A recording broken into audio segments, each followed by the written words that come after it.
Okay.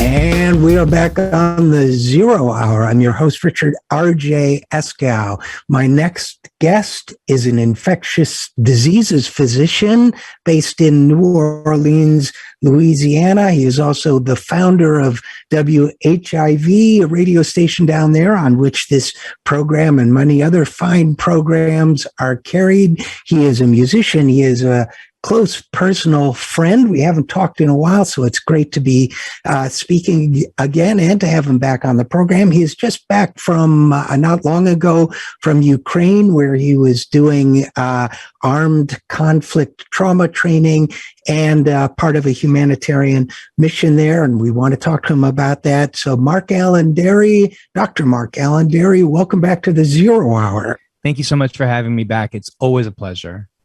Well, it's always great talking with you, man. So, first of all, glad you made it back from Ukraine safely. Thank you for doing that. And how long were you there, and how long have you been back? I think I was there. I was there for about 6 weeks or so. So roughly early May to roughly mid-June-ish, late mid-June is when I got back. Time has been blurry in the last couple of years already. Then add on top of that Ukraine.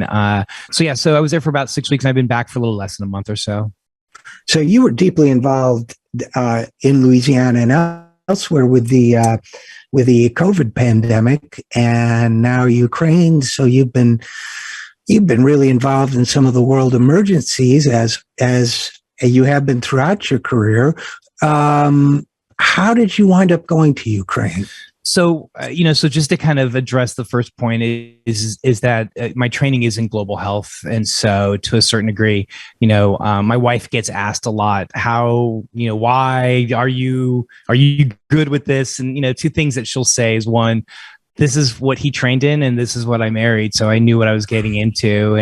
And two, she usually says something along the lines of, I have to watch him in everything that he does, but once he's international, once he's doing that work, he's completely trustworthy. But give him a screwdriver, he won't know how to use it. And there's a lot of truth to that. So, but when I'm global, there's a sense of focus that I have that works very well for me. But so Richard, I don't know if you know this or not, but maybe we've talked about this in the past. Prior to me being a full-time infectious diseases physician, I was a trauma physician and worked on the back of a helicopter. I was a helicopter EMS doc. So I did a lot of trauma, and I worked in ERs throughout the Navajo Nation. And then when I came here to New Orleans to do my infectious diseases training, I worked in ERs throughout the Tulane healthcare system as well. And then one day, it just kind of, my boss came to see me and he's like, I need you full-time full-time ID, infectious diseases, and I need you to step away from trauma, to which I did. I understood where he was coming from, and it served me well, because at that time, that was when Ebola was, a couple years later, Ebola was revving up, and I was suited for that and other, some global emergencies I responded to as well. But then in the interim, I still kept my trauma skills sharp. I taught ATLS, which is Advanced Trauma Life Support. This is the premier kind of trauma training course for physicians in hospitals. And so I was an instructor, and I was still doing some trauma teaching around the world. And in one of those visits, I visited with a group out of Switzerland and Albania, and they're called the Swiss Foundation for Innovation. And the CEO and founder of the Swiss Foundation for Innovation, I'll refer to as SFI moving forward, and I became very close. We're two people cut from very similar cloth, and we were in touch throughout the past couple years. We were going to go do some trauma training in India, but there was the huge earthquake in Toronto, and if you remember that, about 2.5, 3 years ago, there was a large earthquake in Toronto. Yeah. And then after that came COVID, like months after the Toronto earthquake, the COVID outbreak happened. And then so our timing was just off. And then once Ukraine happened, I had a feeling that he would be there.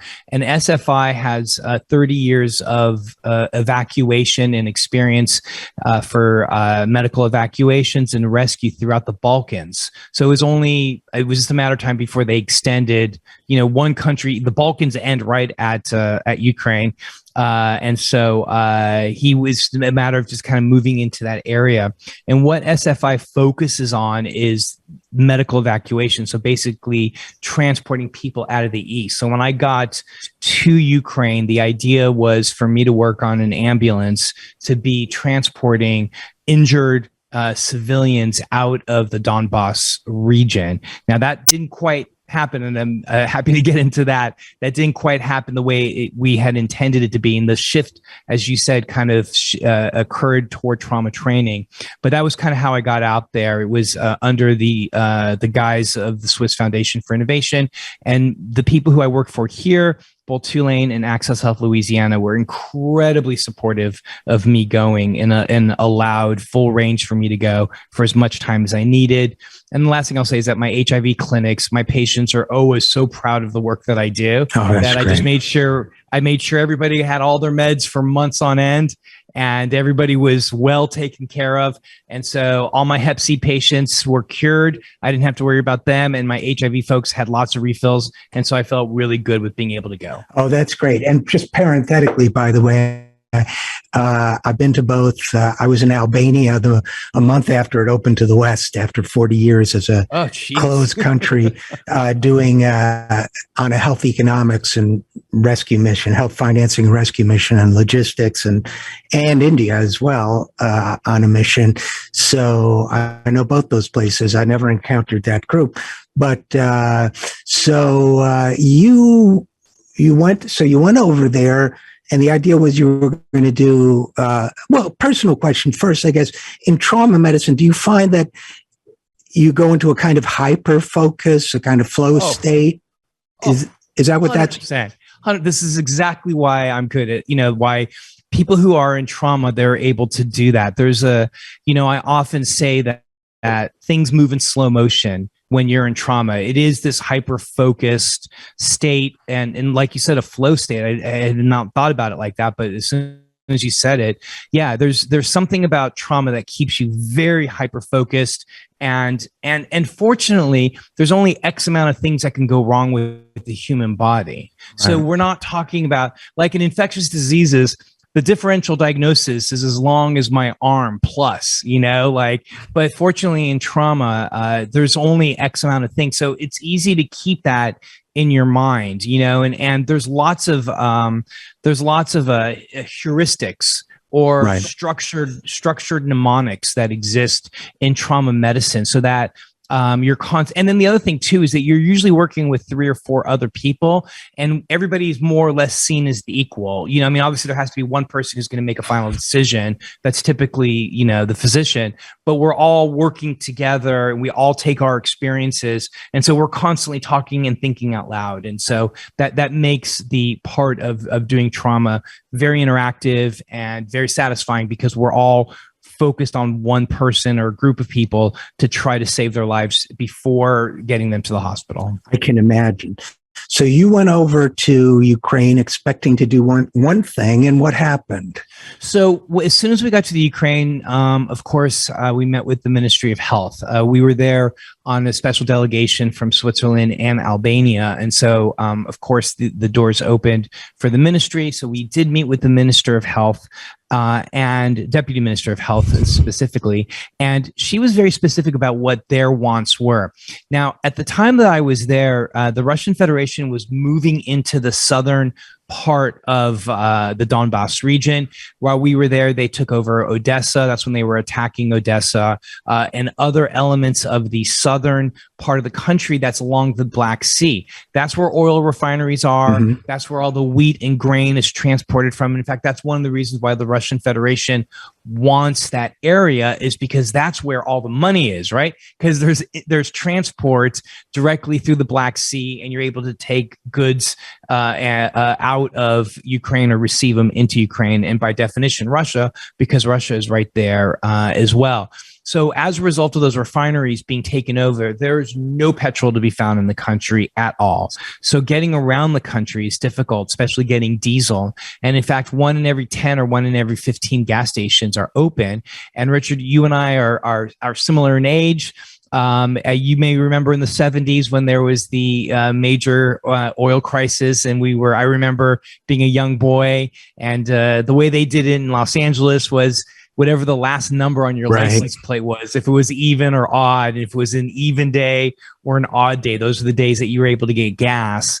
And it was lines like that were, oftentimes we'd be just driving down the road and we would see a long line of cars lined up, and we would know that we'd be approaching a gas station. Right. So the ministry was very clear that they did not want us to engage in the standard model of one person per ambulance. They wanted us to engage in a model that looked more like a mass evacuation. So there are these large vans and buses that mostly military usually have, that you can medically evacuate large groups of people in one setting. So why would we use one tank of diesel that took away from other people in the country just to remove one person? The idea was to move large groups of people. So that was the first thing that we focused on with this idea of evacuation. So we went back and started writing grants. The CEO and founder got about 750,000 euros. Our goal was to get €1 million.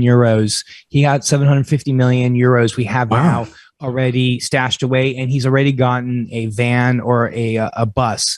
So when I go back to Ukraine, we'll be in a better setting to be able to move large groups of people, which then begs the question, do we think that this war is going to continue? There's no question about it. This is going to continue, even if the Donbass region is going to fall, which I suspect it will. I have a feeling they will continue to move westward throughout the rest of the country. And I don't know when they're going to stop, and I don't know how stopping is going to look. And that's an aside. And what happens if and when Ukraine gets in the EU, and what happens if and when Ukraine is allowed entry to NATO?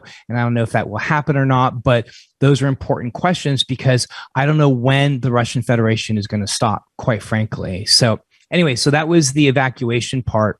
The second part was education, and that was kind of where the meat of the matter is. And what was very interesting, was very clear, is that civilian installations are being deliberately targeted. Right. We see that this past week. We saw 2 major bombings, one on a medical building and one in a large apartment building as well. Now they're able to get bombs through Belarus on the north, and they're able to get bombs through on the south in the Black Sea. They're able to send bombs into the south central and northern part of the country from the east onward. But the west side is safe, except for where the areas of Belarus are. They're just constantly sending bombs in that way as well. So these are clear war crimes, and this will hopefully be adjudicated at a separate time, because civilian installations are being deliberately targeted. And so what that means is that healthcare workers are finding themselves in places where they're not used to being, right? If you're a neurologist, or if you're a psychologist or psychiatrist, or if you're a nurse that works on the pediatric floor of a hospital, you're not going to know if somebody gets shot next to you, or if a building collapses, how to safely remove people by maintaining cervical spine stabilization and this sort of stuff. So what became clear to us was starting a brand new course, as you called it, the Armed Conflict Trauma Training course, which would be using Zoom. And that's what we've been doing. And we just finished our 14th course. We came up with 16 total classes.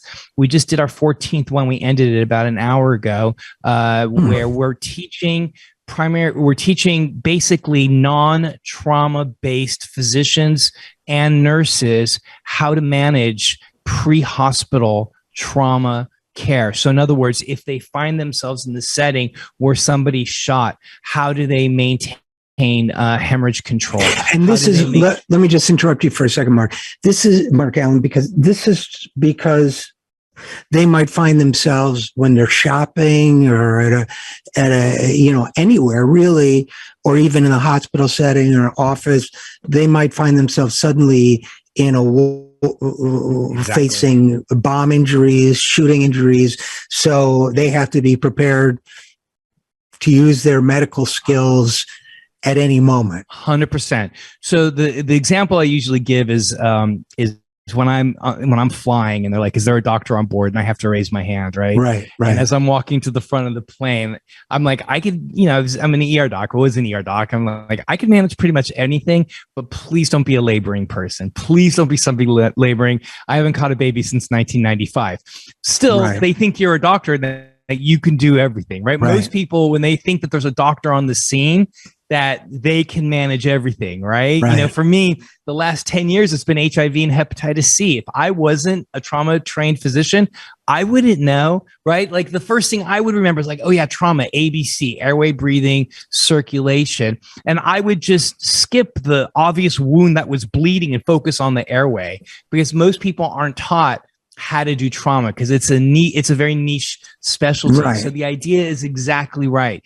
And we have seen deliberated targeting, and we're seeing that as a new. This is something that we're seeing happening more common, is that healthcare clinics and hospitals are being deliberately targeted as a weapon of war. Is that it? And if you're and if that's the way your mind thinks and you're going to knock out a building, yes, I guess it makes sense, although I think it's horrific and it's a war crime and it goes against every moral and ethic fiber in my body. But yes, you would knock out the hospital that's taking care of the soldiers or the people in that community. Also sends it sends a message that's a vicious message that people are willing to do anything. And so the Russian Federation is also targeting clinics and hospitals as well. The numbers are in the several hundreds of clinics that have been intentionally destroyed as well. And that number was as of like somewhere in middle May when I was reporting on it for a grant that I was writing. I'm sure that number has gotten even more. But the idea is exactly right, RJ, that the idea is to train. Now, it's not just clinicians. That was just one element of our education. The other element is to also train passerbyers. Mm-hmm. And that's the other things that we did is so when I go back to Ukraine, the idea then is to work with a local production company there to train lay people and to do like 90-second videos that kind of have like a TikTok-y sort of feel to them. Put them on YouTube, not necessarily run them on TikTok, although we'll certainly do that. But the idea is to train lay people what to do in the setting of you just come across or there's been a bombing. What do you do with somebody who's on fire? What do you do if somebody's been exposed to a chemical weapon? What do you do when somebody's been shot? This sort of stuff. And RJ, I will say this, and the reason why we've had this incredible buy-in from folks like the Department of Defense, we've had buy-in from the American College of Emergency Physicians and Harvard Humanitarian Initiative, and the WHO is looking at us as well. But those three entities have signed on as collaborating partners because of one, we think that the work is important, but the other thing too that I think is incredibly important as well is that we're starting to see that sort of violence here in the U.S. as well, and we're seeing it more and more, and we are going to be needing skills like this moving forward as well. When I was in Ukraine, there was 3 mass shootings while I was there. I'll remind you, it was the Buffalo, it was Uvalde, and then it was Tulsa. And one of the things that we're starting to think about doing too is creating a series for children, because we're not seeing the sort of appropriate response. And we know all the reasons why. Every listener to the 0 Hour understands the corruption and the money in politics, and that we're just not going to see any sort of effective policy making that's going to effectively remove guns from the streets or background checks or assault weapon bans and that sort of stuff. So the only other tool we have from a healthcare perspective is to start teaching children how to care for one another in settings like that. Now, of course, we're not going to recreate a setting that, I don't want to traumatize a child thinking that they're going to be in a school setting where there may be a shooter. But what we want to do is what to do if somebody's bleeding, what to do if stuff like that. And so those are kind of like, we started with this one idea, but we're starting to really take it and moving it laterally and finding other applications as we're starting to see the kind of the world unwind a bit. And the last point I'll make here real quickly is that the idea is that what we want to do, one, like I said, we want to give this to the WHO because the WHO already has classes like this that they support. We want to take this class, this armed conflict trauma training, and you just kind of take off the kind of white label it, where you're able to remove the Ukrainian element and the Ukrainian language on it and put in fill in the blank, Yemenis, fill in the blank, wherever there's conflict. There's always going to be healthcare workers that can really utilize the information that comes from a course like this. What I was going to say was, for the civilian recording, it might also be useful to do that for people attending demonstrations. That's a great idea. That's a great idea. And actually, I've been asked here in New Orleans, especially it when it gets hot here in New Orleans, not hot politically hot, especially during some of the demonstrations we saw in the summer of 2020. I was obviously very, very concerned with COVID and getting masks to everybody. So we gave out thousands and thousands of masks, actually associated with the folks at 0 Hour and Social Security Works with the mask initiative that I was part of. I remember, yeah. I'm sure you had them on the show many times. I saw that. So I was obviously part of that mask initiative, but I have been asked to help run courses to teach kind of street medics, some of those things. So there is some entity that does do that here. I've not been in touch with them for some time, certainly since COVID, but that's a great idea. And that is something that I do want to include. And RJ, I wanted to mention one thing, kind of going back to the trauma training course. There's an element of it that I think it's important for us to recognize. And it was born out of my experience coming back from Haiti. I was the Haitian trifecta, right? In 2010, French speaking, first language French, ER trained, and trauma trained, and then infectious diseases. I was the perfect person to be in Haiti. I was there on day 3 and helped build out the American hospital there. I was there for about 3 weeks or so and came back a broken man. Like the amount of human suffering and death that I saw is just not something that people usually kind of see on a regular basis. Now they have better courses. They teach military and they teach fire and EMS, these sorts of things now. And then when I came back from Ebola, that wasn't as traumatic for me. But when people came out of the Ebola treatment centers, they themselves were traumatized. Right. They had family members that had died. They didn't know how to start their lives again in Freetown in Sierra Leone. And so one of the things that we did was I built into this trauma training course, every course has a 15-minute section in psychological first aid and trauma informed care, with the idea being, and this is being taught to us by the Department of Defense. So as I mentioned, the Department of Defense has excellent psychological training to make sure that soldiers are able to not only be readied for the field, but also how to provide care, psychological first aid when you're rendering care to a fallen comrade. And so they have universities based on this now. And I had no idea, but when I put this out into the universe, it responded with the DoD, which shocked me that that's where it came from. But they have been wonderful partners. And I've learned so much just in the idea of not only as a care provider to not only figure out how to provide trauma care to yourself as you're delivering this, because again, most clinicians have never delivered care like this before. So it's very traumatizing to see perhaps an amputated leg or arm, or, to see bullet holes, or to see somebody, maybe with deformity, structural or skeletal or facial deformities. These are things that most clinicians have never seen.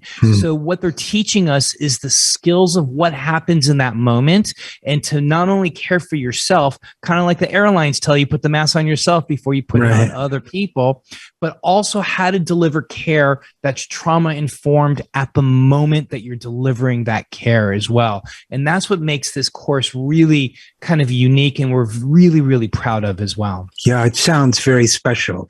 So I got the sense you're planning to go back to Ukraine Yes, I've already. I'm already being called back. As I think may have mentioned to you already, that I have to take my infectious diseases recertification boards. They were due in August of 2020, but the infectious diseases world was like, no, we don't want to take infectious disease doctors offline in the summer of 2020. Right. They said, let's do it in 2021. 2021 was exactly like 2020. So they said 2022. And then I was like, but I'm in Ukraine. They're like, we don't care. Come home and take your boards. You need to be recertified. So I'm spending my time still doing the course. We're building out what version 2.0 is going to look like, getting ready for 3.0, because we're constantly updating the course, constantly reaching out to clinicians in Ukraine, trying to offer the best help that we can. Right now, the country itself is really, I was there for 6 weeks and I came back incredibly stressed with really high cortisol levels. I'm sure it took a few weeks for me just to kind of to come down. And so I can't imagine what that stress is like, what that's like right now, to be living that stress 24/7 all the time, especially in areas where there's frequent bombings. And for children, this has to be somewhat, there has to be some neural pathways that get affected as a result of this, because you're constantly living in that stress. And so my heart just goes out to those individuals as well. It's a very, very stressful time. But I will say this, the people of Ukraine are so incredibly united. And President Zelensky is a brilliant communicator. He has, most Ukrainians that I've talked to would say, we just figured on day 2 or day 3, the Russians were going to win. We were going to roll over, and if we're going to have to start speaking Russian again, and we were going to probably lose our culture. But President Zelensky created this culture of fighting back, of this sense of pride. We're Ukrainians, and we're not going to allow a country to come in and just take over our culture, take over our language. And so one of the things that they've done is they've created this billboard campaign throughout the whole country that has these incredibly inspiring messages back there. And in fact, I usually keep this one up. And I know this is radio, but for those of you that are watching on YouTube, this is an example of one of them. And what I have behind me for radio listeners is the standard blue and yellow colors that you see with the flag, but on it reads, "Invaders, get out of our country." So this is an example of what of what Zelensky's done. And another brilliant thing that he's done is whenever a Russian military hardware gets destroyed, right? What they do is they take it and they place it in various places throughout the country, around Kyiv or what have you. And then they make them into art installations, and people go and take pictures with them to build up that sense of pride that what they're doing is the right thing to do. Unfortunately, what we've seen is that the Russian Federation is a much, much bigger, much well financed military, and they just have an endless group of people who are just being forced to march out there, and it's only because of their incompetency. It's only because of their hubris have they not won yet? And it's because of Ukrainians' sense of resistance, their pride, that they have not fallen yet. But it is grossly an unequal battle. It's a David and Goliath battle, if there ever was one. And the Ukrainian armed forces are literally crowdsourcing around the country. There are drop boxes that you can go and just put pennies, nickels, whatever the equivalent are of Ukrainian currency. People put in money. There's QR codes everywhere where you could just donate directly. You see on my wrist here for video watchers, I have like the Ukrainian flag around my wrist. They sell these for €1. These are sold all over the country for €1. You just basically, people come up to you, they tie one of those off, you give them the euro, that money immediately gets transferred to Ukrainian armed forces. And then of course, Zelensky has started like these GoFundMe campaigns as well, that people are donating around the world. And that's how we are seeing this war being fought. So it's a really fascinating time. And I will just say one last thing, RJ, and thank you so much for the opportunity. What it has done and has shown me is that how violence can be normalized as well.